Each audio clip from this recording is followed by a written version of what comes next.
Can you tell me how you first got into broadcast journalism?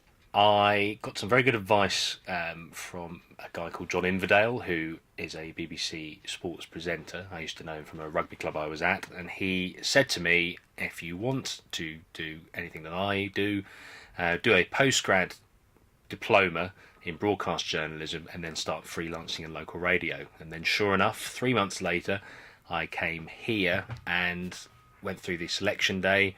You said I could come back, and then I spent a year learning how to edit, news write, learn about local government, and then by the March, before the course ended in June, I was already freelancing at BBC Essex.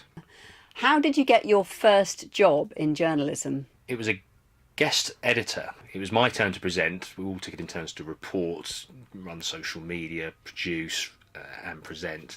And a woman called Alison Hodgkins Brown, who was at the time was the news editor at BBC Essex, was a guest editor, and I started off reading the news and actually made a few mistakes. I played the wrong audio with every cue that I did. And she emailed me. She got my email off you and said, "Do you want to come in for 3 days? If you're any good, unpaid, then I can offer you some freelance work." Went in. I offered myself about, and because of what I'd learnt here, I was able to sort of go out straight away and conduct interviews and put together radio packages, come back, turn it around, edit, write a cue.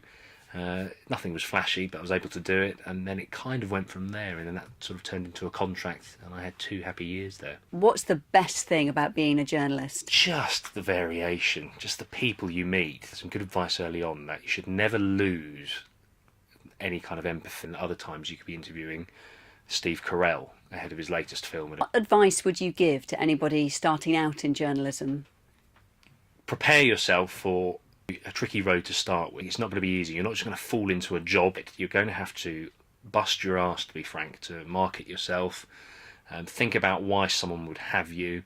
It doesn't harm to have story ideas up your sleeve and just show a real enthusiasm for news, current affairs. Saying that, it's good to have something else as well. The last 3 years I've thrown everything in to get my career up and running, and I feel tired just talking about it. I think if I did it again, I probably would have just had a bit more of a life balance, which I'm only just bringing in now, actually.